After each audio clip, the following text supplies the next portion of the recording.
Hello guys, welcome to Smartwell Career. In this module we will discuss pivot table, creating and formatting.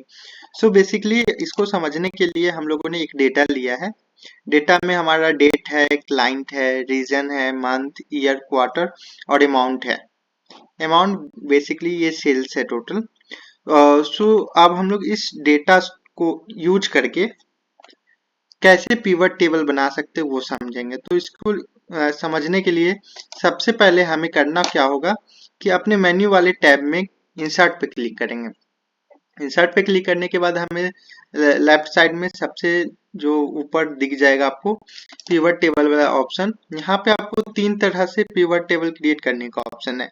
एक तो है हमारा table और या फिर रेंज का यूज करके पिवट टेबल क्रिएट करना है, एक एक्सटर्नल डेटा सोर्स से और एक फ्रॉम डेटा मॉडल से. तो अभी हम लोग टेबल या रेंज जो कि हमारे पास है पहले से उसके थ्रू जो है हम लोग पिवट टेबल क्रिएट करेंगे. तो हम लोग फर्स्ट वाले ऑप्शन पे क्लिक करते हैं. अब हमें यहाँ से रेंज सेलेक्ट करना है. ये ऑटोमेटिक फैच कर लेता है एक्सेल. लेकिन अगर आपका फैच नहीं हो रहा है डेटा सोर्स तो आपको करना क्या है कि यहाँ पे इंसर्ट वाले पे क्लिक करना है और हम लोग इस वैल्यू को इरेज कर लेंगे. सबसे पहले डेट वाले पे क्लिक करेंगे सबसे कॉर्नर पे जो है. यहाँ से control shift right arrow, control shift down arrow, ये पूरा का पूरा डेटा सिलेक्ट हो जाता है.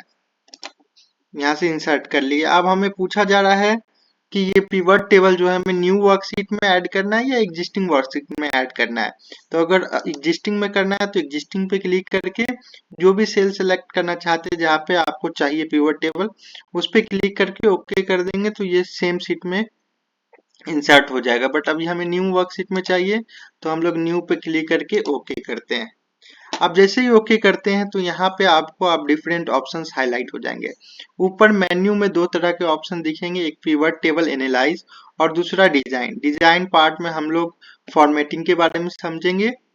अभी बेसिकली हम लोग इंट्रो समझते हैं कि पिवट टेबल में क्या क्या पार्ट्स होते हैं उसको समझते पहले.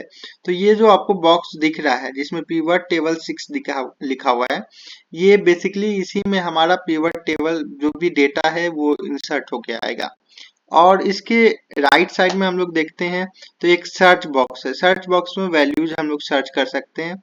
यहाँ पे उसके नीचे अलग अलग वैल्यूज दिए गए हैं. ये आपका कॉलम नेम है कि आपके पास ये सारे फील्ड्स हैं. उसके बाद नीचे चार अलग अलग फील्ड्स दिए गए हैं जिसमें हम लोग ड्रैग करके ये चारों वैल्यूज ला सकते हैं. जिसमें फर्स्ट हमारा फिल्टर है, सेकेंड में कॉलम है, थर्ड में रॉ है और फोर्थ में वैल्यूज है. रिमेंबर कि वैल्यूज में हमेशा सेल वाला वैल्यूज ही जिसमें कि सेल्स दिया गया है या मार्क्स दिया गया है जिसको ऐड या काउंट या मिनिमम मैक्सिमम करवाना वही वैल्यू आएगा. रॉ और कॉलम में हम अपने अकॉर्डिंग वैल्यूज को इनपुट कर सकते हैं. तो अभी हम लोग सबसे पहले करते क्या है कि एक कोई भी वैल्यूज ले लेते हैं. जैसे लेट से हम लोग रीजन को ले लेते हैं जो कि ऑटोमेटिक हमारा रॉ में आ गया. इसको कॉलम में भी कर सकते हो अपने अकॉर्डिंग. और सेकेंड की एक वैल्यूज वाला होना चाहिए यानी कि अमाउंट ले लिए जो कि ऑटोमेटिक वैल्यूज में चला गया. तो ये अपने अकॉर्डिंग हम लोग ले लेते हैं. अब यहाँ पे जो है ऑटोमेटिक जो ये कैलकुलेशन करता है ये सम करता है यानी कि ऐड करके दे देता है. लेकिन हम लोग चाहे तो इस पे अलग अलग टास्क परफॉर्म से करवा सकते हैं. जैसे इस पे क्लिक करके हम लोग चाहे तो वैल्यू फील्ड सेटिंग में जाके अब यहाँ पे हमारे पास अलग अलग ऑप्शन मिल जाते हैं कि हमें सम चाहिए, काउंट चाहिए, एवरेज चाहिए, मैक्सिमम चाहिए, मिनिमम चाहिए, प्रोडक्ट चाहिए, ये सारे चीज हैं. तो अपने अकॉर्डिंग इसका यूज कर सकते हैं. अगर इसका नंबर फॉर्मेट चेंज करना है जैसे रुपीज में होना चाहिए यानी कि या फिर अकाउंटिंग या डेट या टाइम इस तरह का कैलकुलेशन है तो उसको भी हम लोग अपने अकॉर्डिंग चेंज कर सकते हैं. अभी हम लोग इसको कुछ नहीं कर रहे हैं, जैसा है वैसा ही रहने देते हैं. तो यहाँ पे आपको दिख रहा है कि ईस्ट पार्ट में जो है टोटल सेल इतना हुआ है, नॉर्थ पार्ट में टोटल, यानी कि हमारे कैलकुलेशन को ये आसान बना देता है. एक तो ये हो गया. अब हम लोग चलते हैं इसकी डिफरेंट ऑप्शन को, पिवट टेबल एनालाइज के डिफरेंट ऑप्शंस के बारे में. तो अभी जो एक्टिव फील्ड है ये रीजन है, ये शो हो रहा है. इसमें हम लोग कोई भी मतलब चेंजेस नहीं करेंगे. यहाँ पे इंसर्ट स्लाइसर और टाइमलाइन जो कि हम लोग आने वाले सेशन में पढ़ेंगे. एक ऑप्शन हमारा दिख रहा है रिफ्रेश. अब रिफ्रेश ऑप्शन का यूज क्या है, तो रिफ्रेश ऑप्शन का जो यूज है उसको समझने के लिए हम लोग डेटा में आते हैं अपने। इस डेटा में लेट से कि अगर हम लोग कुछ चेंज कर देते हैं, अभी के लिए जो है मैं फर्स्ट डेटा में ही कुछ चेंज कर देता हूँ। 89 है, इसको हम लोग 00 कर देते हैं। अब ये वैल्यूज चेंज हो गए, लेकिन अब हम लोग अपने पिवट टेबल में आएंगे तो कोई भी वैल्यूज चेंज होता हुआ नहीं दिखेगा। तो इस केस में हम लोग क्या करेंगे, तो अपने रिफ्रेश वाले ऑप्शन पे जाके रिफ्रेश ऑल कर देंगे, ये वैल्यूज चेंज हो जाते हैं। यानी कि अगर हमारे डेटाबेस में कुछ चेंजेस करना है तो ये पिवट टेबल में ऑटोमेटिक चेंज नहीं होगा, इसके लिए हमें रिफ्रेश करना होगा।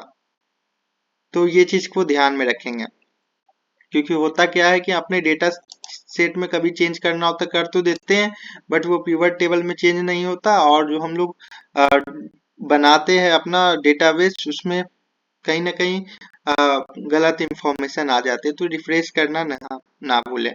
उसके अलावा नेक्स्ट है चेंज डेटा सोर्स। जो हम लोग पिवट टेबल बनाए हैं, अगर कुछ और भी पिवट टेबल कहीं और से डेटा लेना चाहते हैं तो यहाँ से डेटा सोर्स चेंज कर सकते हैं। अभी के लिए हम लोग कुछ नहीं करेंगे, अभी के लिए उसको वैसे ही रहने देते हैं। नेक्स्ट जो है ऑप्शन जो है हमारा क्लियर करने का, कि ये पिवट टेबल है, इसको क्लियर करना है, पूरा हटाना है यहाँ से, तो हम लोग हटा सकते हैं। यहाँ से क्लियर पे क्लिक कर देंगे। सिलेक्ट पे क्लिक करना है, तो किसी पार्ट को सिलेक्ट करना है, सिलेक्ट कर सकते हैं। पिवट टेबल को मूव करना है एक जगह से दूसरे जगह, तो हम लोग मूव भी कर सकते हैं। मतलब ये इस सीट से पुराने वाले सीट में जाना चाहे या इससे एक नया सीट में ले जाना चाहे तो वो हम लोग ले जा सकते हैं। तो अभी के लिए हम लोग एक क्लियर का यूज करके देखते हैं। तो क्लियर का यूज करके क्लियर ऑल करते हैं, ये पिवट टेबल पूरा का पूरा खाली हो जाता है। लेकिन अभी हमें फिर से ऐड करना है अभी समझने के लिए, तो अब हम लोग कुछ नया ऐड करके देखते हैं। अभी के लिए हम लोग ऐड कर लेते हैं ईयर वाला ऑप्शन। ईयर वैल्यूज में आ रहा है, इसको हमें लेके जाना है कॉलम में, या फिर रॉ में भी लेके जा सकते हैं। और उसके अलावे अमाउंट ले लेते हैं जो कि वैल्यूज में ही आएगा। अब ये हर साल के अकॉर्डिंग क्या सेल हो रहा है ये हमें शो करने लगेगा। चलिए ठीक है, अभी डेटा में हमें और कोई चेंजेस नहीं करने हैं। नेक्स्ट ऑप्शन हम लोग समझते हैं, यहाँ पे फील्ड सेट्स एंड आइटम्स। इसका यूज जो है कैलकुलेटेड फील्ड्स, कैलकुलेटेड आइटम या सॉल्वर ऑर्डर, ये सब क्रिएट करने के लिए करते हैं, जो कि हम लोग नेक्स्ट वीडियो में देखेंगे कंप्लीट इसके बारे में। यहाँ लास्ट में हमें ऑप्शन दिख रहा है फील्ड लिस्ट। ये जो दिख रहा है हमें, इसको हाईलाइट करना है तो इस पर क्लिक करे रहने देंगे, नहीं तो इसको हटाना है तो इसको डी सिलेक्ट कर देंगे, यहाँ से ये ऑप्शन चला जाएगा। लेकिन अभी हमें चाहिए तो हम लोग इसको ऑप्शन को क्लिक करके रखते हैं। अब हम लोग समझेंगे थोड़ा सा फॉर्मेटिंग पार्ट, कि हमारा जो पिवट टेबल बन रहा है इसको फॉर्मेट करने के लिए क्या करेंगे। तो फॉर्मेट करने के लिए हमारे पास जो है इस तरह का डिजाइन आ रहा है, इसमें से आप अपने अकॉर्डिंग कुछ भी सिलेक्ट कर सकते हो, या नया कोई स्टाइल क्रिएट करना है तो वो भी कर सकते हो। अभी के लिए जो है हम लोग ये वाला स्टाइल सिलेक्ट कर लेते हैं। सिलेक्ट करने के बाद ये हमें इस तरह से दिख रहा है। अब यहाँ से बैंडेड ड्रॉज अगर ड्रॉ लगाना चाहते हो इस तरह से आप लगा सकते हो। बैंडेज कॉलम अगर लगाना चाहते हो तो वो लगा सकते हो। ये आप पे डिपेंड करेगा कि आप ये सिलेक्ट करना चाहते हो या ना चाहते हो, अपने अकॉर्डिंग कर सकते हो। नेक्स्ट पार्ट में हम लोग देखते हैं, यहाँ पे जो है हमें चाहिए क्या, कि जो ये वैल्यूज है, ये वैल्यूज के पहले रुपीज का साइन आ जाए। तो इसके लिए हम लोग क्या करेंगे, तो यहाँ पे हम लोग राइट क्लिक करके वैल्यू सेटिंग में जाते हैं। अगेन सेम उसी तरह का, अभी सम चाहिए तो सम ही रहने देते हैं, या नंबर फॉर्मेट में जाके हमें चाहिए क्या, एक करेंसी फॉर्मेट चाहिए। करेंसी पे क्लिक करके ओके कर देते हैं, एंड देन ओके कर देते हैं, ये रुपीज का साइन आ जाता है। ठीक है, तो इस तरह से हम लोग इसका यूज कर सकते हैं। अगर आप लेट से कि हमें ईयर नहीं चाहिए, हमें यहाँ पे कॉलम में क्वार्टर चाहिए, तो क्वार्टर के अकॉर्डिंग भी ये वैल्यूज निकल गए। अब हमें ईयर और क्वार्टर दोनों चाहिए, उस तरह से देखना है तो फिर क्या करना होगा, तो हम लोग जो है सेम इसी तरह से ये जो वैल्यूज वाला पार्ट है इसको इसमें आके डाल देते हैं, क्वार्टर के अकॉर्डिंग में निकाल देगा। बट अभी इसमें कुछ इश्यूज है, रीजन की हम लोगों ने जो वैल्यू डाल के रखा है, इसे क्वार्टर को हमें बेसिकली नंबर फॉर्मेट से हटा के यहाँ से हमें टेक्स्ट फॉर्मेट में चेंज करना होगा। तो ये जो वैल्यूज बना के देगी, देन हमें रिफ्रेश भी करना होगा अभी। अब यहाँ से हम लोग इसको कॉलम में भी डाल सकते हैं, रोज में डाल सकते हैं अपने अकॉर्डिंग। अभी के लिए हम लोग क्वार्टर को डिसलेक्ट करके चलते हैं, ईयर और अमाउंट को ही लेके चलते हैं, तो वो उस तरह का वैल्यूज हमें शो करवा देगा। ईयर को हम लोग यहाँ रख दिए और सम को यहाँ, तो ये उसके अकॉर्डिंग वैल्यूज दे देता है। तो अपने अकॉर्डिंग हम लोग जो भी चाहिए, जो भी वैल्यूज चाहिए, उसको यहाँ से सिलेक्ट या डिसलेक्ट कर सकते हैं। इस पे क्लिक करते ही हमारा ये हाईलाइट हो जाता है। नेक्स्ट वीडियो में हम लोग समझेंगे कि कैलकुलेटेड फील्ड्स कैसे बनाते हैं, डेटा को ग्रुप कैसे करते हैं, क्योंकि इसमें ग्रुप करने की कोशिश भी करेंगे, तो अभी हमें पहले फॉर्मेट चेंज करना होगा। तो नेक्स्ट वीडियो में हम लोग ये सारा चीज समझेंगे कि ग्रुप कैसे करते हैं, कैलकुलेटेड फील्ड्स कैसे बनाते हैं, पिवट चार्ट्स कैसे मतलब ऐड कर सकते हैं, वो सारा कुछ हम लोग नेक्स्ट वीडियो में देखेंगे। सो अगर वीडियो अच्छा लगा हो तो please like share and subscribe करें। कोई भी डाउट हो तो कमेंट सेक्शन में जरूर लिखें। Thank you guys.